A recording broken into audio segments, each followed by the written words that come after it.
Hello viewers, आज हम कक्षा 12वीं के अर्धवार्षिक और वार्षिक परीक्षा के लिए महत्वपूर्ण प्रश्नों को देखने वाले हैं। तो शुरुआत में हम अध्याय 2 के महत्वपूर्ण ऑब्जेक्टिव क्वेश्चंस को देखेंगे, क्योंकि एग्जाम में ऑब्जेक्टिव क्वेश्चंस ही अधिक आएंगे इस वर्ष और ऑब्जेक्टिव क्वेश्चन के आधार पर आप बहुत अच्छे अंक प्राप्त कर सकते हो। तो शुरू करते हैं कक्षा 12वीं के महत्वपूर्ण प्रश्न। तो सबसे पहला प्रश्न है, निषेचन क्रिया है। ठीक है, निषेचन क्रिया क्या होती है? एक नर युग्मक का अंडाणु से संयोजन, परागकणों का परागकोश से वर्तिकाग्र पर स्थानांतरण, नर युग्मकों का ध्रुवीय केंद्र से संयोजन या बीजांड से बीज का निर्माण। तो इसका उत्तर होगा एक नर युग्मक का अंडाणु से संयोजन। निषेचन क्रिया है एक नर युग्मक का अंडाणु से संयोजन। इसके बाद अगला जो प्रश्न है, आवृत बीजियों में मादा युग्मकोद्भिद होता है। तो इसमें 4 ऑप्शन है, गुरु बीजाणु मात्र कोशिका, बीजांड भ्रूणकोश या बीजांडकाय। तो इसका उत्तर होगा भ्रूणकोश। आवृत बीजियों में मादा युग्मकोद्भिद होता है भ्रूणकोश। इसके बाद अगला जो प्रश्न है, जीनिया शब्द प्रदर्शित करता है पराग के प्रभाव को, कायिक ऊतक पर, जड़ पर, पुष्प पर या भ्रूणकोश पर। तो इसका उत्तर होगा भ्रूणकोश पर। जीनिया शब्द प्रदर्शित करता है पराग के प्रभाव को भ्रूणकोश पर। तो 12वीं के महत्वपूर्ण प्रश्न है। इसके बाद अगला जो प्रश्न है वह है, यदि पुष्पीय पादप में गुणसूत्रों की द्विगुणित संख्या 12 होती है तब 6 गुणसूत्र उपस्थित होंगे। बीजपत्री कोशिकाओं में, भ्रूणपोष कोशिकाओं में, सहायक कोशिकाओं में या पर्ण कोशिकाओं में। तो इसका उत्तर होगा सहायक कोशिकाओं में। सहायक कोशिकाओं में यदि पुष्पीय पादप में गुणसूत्रों की द्विगुणित संख्या 12 होती तब 6 गुणसूत्र उपस्थित होंगे सहायक कोशिकाओं में। इसके बाद अगला प्रश्न है, निषेचन के पश्चात बीजों के बीजावरण विकसित होते हैं। निषेचन के पश्चात बीजों के बीजावरण विकसित होते हैं अध्यावरणों से, भ्रूणकोश के परिधि भाग से या ह्रासित सहायक कोशिकाओं से। तो इसका उत्तर होगा अध्यावरणों से निषेचन के पश्चात बीजों के बीजावरण विकसित होते हैं।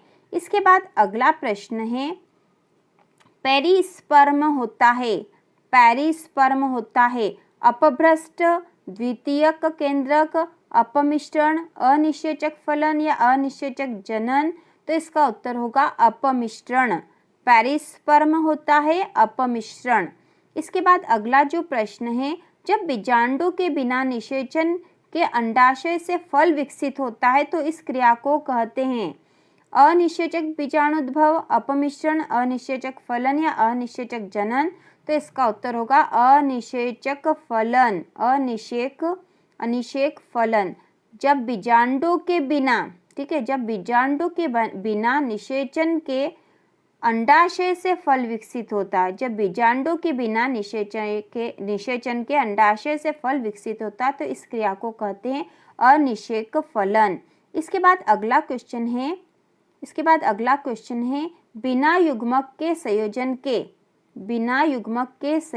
के बीजाणुद्भिद का परिवर्धन कहलाता है। बिना युग्मक के संयोजन के बीजाणुद्भिद का परिवर्धन कहलाता है अपमिश्रण, अपबीजाणुता, अपयुग्मकता या परागण। तो इसका उत्तर होगा अपयुग्मकता। बिना युग्मक के संयोजन के बीजाणुद्भिद का परिवर्धन अपयुग्मकता कहलाता है। इसके बाद जो अगला ऑब्जेक्टिव क्वेश्चन है, पुष्पीय पादपों में नर युग्मक पाए जाते हैं परागकण में, पुंकेसर में, बीजांड में या उपयुक्त सभी में। तो इसका उत्तर होगा परागकण में। पुष्पीय पादपों में नर युग्मक पाए जाते हैं परागकण में। इंपॉर्टेंट क्वेश्चन है। इसके बाद अगला जो क्वेश्चन है, निभाग पाया जाता है भ्रूणकोश में, बीजांड में, परागनली में या उपयुक्त सभी में। तो इसका उत्तर होगा बीजांड में। निभाग पाया जाता है बीजांड में। इसके बाद अगला जो क्वेश्चन है, सूरजमुखी में पाया जाता है स्वपरागण, परपरागण, उपयुक्त सभी या उपयुक्त में से कोई नहीं। तो इसमें उत्तर आएगा उपयुक्त सभी। सूरजमुखी में पाया जाता है उपयुक्त सभी, मतलब स्वपरागण भी पाया जाता है और परपरागण भी पाया जाता है सूरजमुखी में। इसके बाद अगला क्वेश्चन है, दोहरा निषेचन प्रक्रिया की खोज की थी। त्रिगुण संयोजन, दोहरा विभाजन, दोहरा निषेचन प्रक्रिया, ठीक है। दोहरा निषेचन प्रक्रिया जिसे त्रिगुण संयोजन भी कहा जाता है की खोज की थी नवास्चिन ने, ल्यूवेनहॉक ने, स्ट्रॉसबर्गर ने या हॉफमिस्टर ने। तो नवास्चिन ने, ठीक है। दोहरा निषेचन प्रक्रिया या जिसे त्रिगुण संयोजन कहते हैं उसकी खोज नवास्चिन ने की थी। इसके बाद कुछ महत्वपूर्ण रिक्त स्थान है इसी लेसन के, important fill in the blanks है। तो पहला है, बीज में भ्रूणपोष का प्रमुख कार्य का संग्रहण होता है। बीज में भ्रूणपोष का प्रमुख कार्य भोज्य पदार्थ का संग्रहण होता है, ठीक है। भोज्य, ठीक है, भोज्य पदार्थ का संग्रहण इसका प्रमुख कार्य होता है। इसके बाद ये पक्षियों द्वारा होने वाला परागण कहलाता है। पक्षियों द्वारा होने वाला परागण कहलाता है अर्निथोलॉजी, ठीक है, अर्निथोफिली, अर्निथोफिली कहते हैं, ठीक है। यदि पक्षियों द्वारा परागण होगा तो वह कहलाएगा अर्निथोफिली, ठीक है, अर्निथोफिली। इसके बाद अगला है, सेब फल का उदाहरण है। तो सेब जो है कुट फल का, सेब कैसे फल का है, कुट फल का उदाहरण है। इसके बाद अगला है, ऊतक जिसके ऊपर बीजांड लगे होते हैं उसे कहते हैं, ऊतक जिसके ऊपर बीजांड लगे होते हैं उसे कहते हैं, तो उसे कहते हैं जरायु। इसके बाद अगला है, सूरजमुखी में प्रकार के पुंकेसर पाए जाते हैं। तो किस प्रकार के पुंकेसर पाए जाते हैं, तो इसमें जो प्रकार होता है वह है सिनजिनेसियस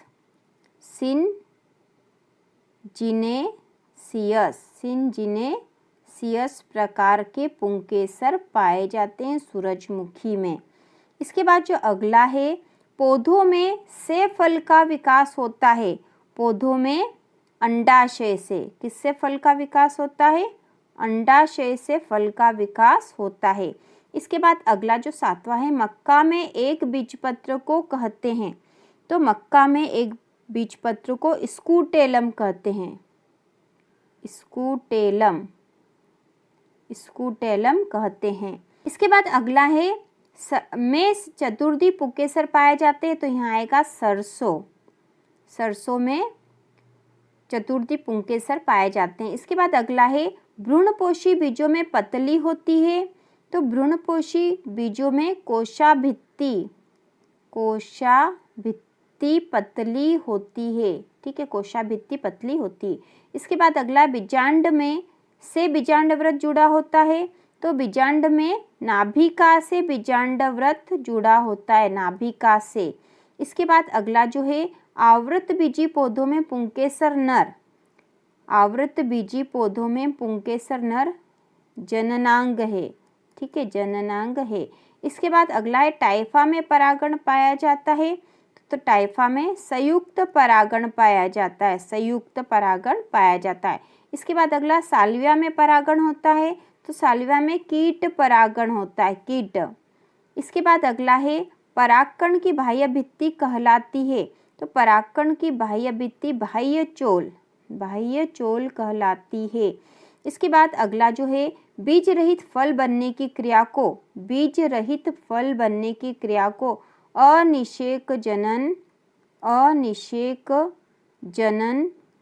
कहते हैं, ठीक है, अनिषेक जनन कहते हैं। तो इस प्रकार ये इस लेसन के आपके अध्याय 2 के कुछ महत्वपूर्ण ऑब्जेक्टिव थे। अब इसके बाद यहाँ पे एक शब्द में उत्तर दीजिए वाले भी कुछ महत्वपूर्ण प्रश्न हैं जो हम देख लेंगे। पुष्प के 4 चक्रों के नाम लिखिए।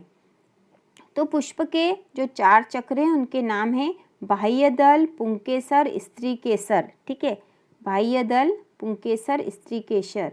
इसके बाद ऐसे पौधे जो अपने जीवन में कई बार पुष्प उत्पन्न करते हैं उनके लिए किस शब्द का प्रयोग किया जाता है? तो ऐसे पौधे जो अपने जीवन में कई बार पुष्प उत्पन्न करते हैं उनके लिए बहुवर्षीय शब्द का प्रयोग किया जाता है, बहुवर्षीय। इसके बाद अगला जो है बीज के बाहरी आवरण का नाम लिखिए। तो बीज का बाहरी आवरण बीज चोल कहलाता है, बीज चोल। इसके बाद अगला जो है चमगादड़ के द्वारा परागित पुष्प का उदाहरण दीजिए। तो चमगादड़ के द्वारा परागित पुष्प का उदाहरण है कदम्ब, कदम्ब।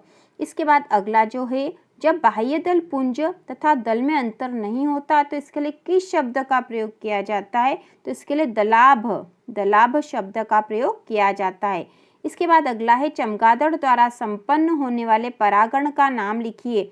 तो यह परागण होता है चिरोप्टेरिफिली, चिरोप्टेरिफिली। ठीक है। अगला 7वां जो है निषेचन के बिना फल बनने की क्रिया क्या कहलाती है? तो यह कहलाती अनिषेक फलन, निषेचन के बिना फल बनने की क्रिया अनिषेक फलन। इसके बाद जो अगला है अनिषेक फलन द्वारा किस प्रकार के फल बनते हैं? तो इस जो प्रक्रिया द्वारा फल बनते हैं बीज रहित होते हैं, तो बीज रहित फल बनते हैं। पैराशूट विधि द्वारा प्रकीर्णन का एक उदाहरण दीजिए। पैराशूट विधि द्वारा प्रकीर्णन का एक उदाहरण दीजिए। तो इसका उदाहरण है ट्राइडेक्स। ठीक है, ट्राइडेक्स इसका उदाहरण है। अब इस अध्याय के हम अति लघुत्तरीय जो महत्वपूर्ण प्रश्न है वह देख लेते हैं। यह आपको तैयार कर लेने चाहिए अर्धवार्षिक और वार्षिक दोनों ही परीक्षा के लिए। तो पहला प्रश्न है अनिषेक जनन क्या है, इसका क्या महत्व है? बहुभ्रूणता क्या है? इम्पोर्टेंट क्वेश्चन है यह। ठीक है, आईएमपी है। इसके बाद अगला जो है निषेचन किसे कहते हैं? निषेचन के दौरान पराग नलिका का मार्ग नामांकित चित्र द्वारा दर्शाइए। और अगला जो है परागकण भित्ति रचना में टैपिटम की भूमिका की व्याख्या। तो टैपिटम वाला क्वेश्चन भी वेरी इंपॉर्टेंट है। इसके बाद जो हम 3 नंबर वाले क्वेश्चन देख लेते हैं। यह है लघु बीजाणुधानी तथा गुरु बीजाणुधानी के बीच अंतर स्पष्ट कीजिए। इसके बाद अगला है एक प्रारूप आवृतबीजी बीजांड के भागों का विवरण दिखाते हुए एक स्पष्ट एवं साफ सुथरा नामांकित चित्र बनाइए।